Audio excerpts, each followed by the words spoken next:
Assalaamu calaykum asxaabta janalka ku xiran soo dhawaada magacaygu waa Cabdirasaaq Daadaa muuqaalkeena maanta wuxuu ku saabsan yahay ama aan kaga hadlaynaa koofiyadii raadiyaha lahayd ee la isticmaali jiray 1950meeyadii iyo siday ku soo shaacabaxday.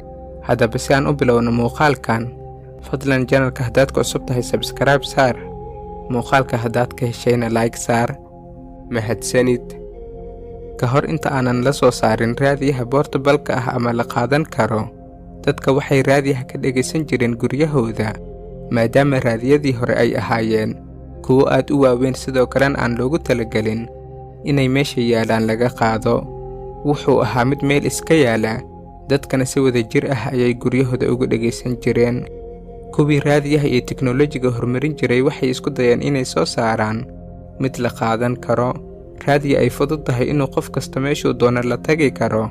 taasina waxay dhalisay in la soo saaro koofiyadii raadiyaha lahayd. tijaabooyinkii ugu horreeyey waxaa la sameeyey 1920meeyadii, laakiin waxay noqdeen kuwo lagu fashilmay. haddana mar kale ayaa la isku dayay, laakiin markaan waqti aad u fara badan ayaa la geliyey. sanadooyin badan ayaana lagu howlanaa sidii loo soo saari lahaa raadiyo yar oo la qaadan karo. ugu dambayntiina 1949kii ayaa la soo saaray raadiyihii la wada sugayey, markaana waa lagu guulaystay. waxaana soo saaray ganacsade lagu magacaabi jiray Victor Hoflich oo ahaa ganacsade Amerikaan ah. raadiyahaas wuxuu ka samaysnaa koofiyad, waxaana loogu magac daray raadiyaha ama koofiyadii raadiyaha lahayd.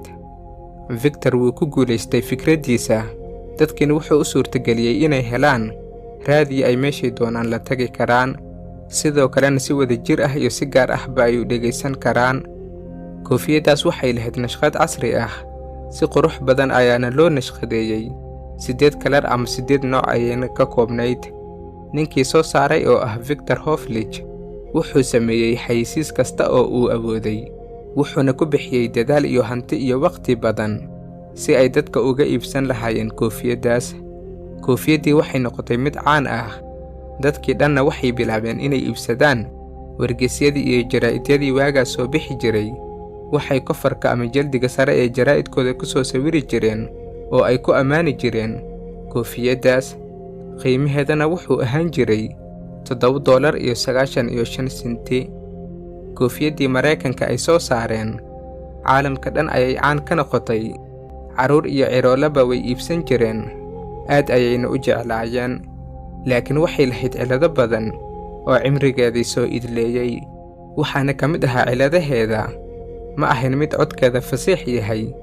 anteenada koofiyaddaasna hal jiho unbay lahayd, haddii laga waaciyana signalka ayaa ka lumi jiray oo tashwiish ayaa ku furmi jiray. sidoo kale bateriga koofiyaddaas waxaa lagu qaadan jiray jeebabka, dadkiina culays ayay ku noqotay inay mar walba sitaan. kadib markay cilladaha ku bateen ayay hoos u dhacday isticmaalkeedii iyo caanimadeedii. marba markay ka dambayso ayay sii idlaanaysay.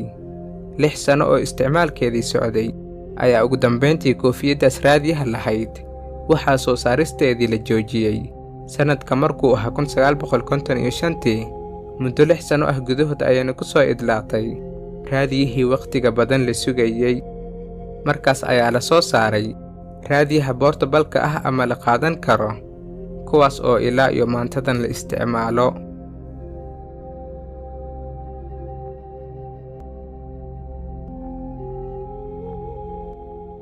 daawade janalka haddaad ku cusub tahay subscribe saar, gambaleelkana furo. mahadsanid.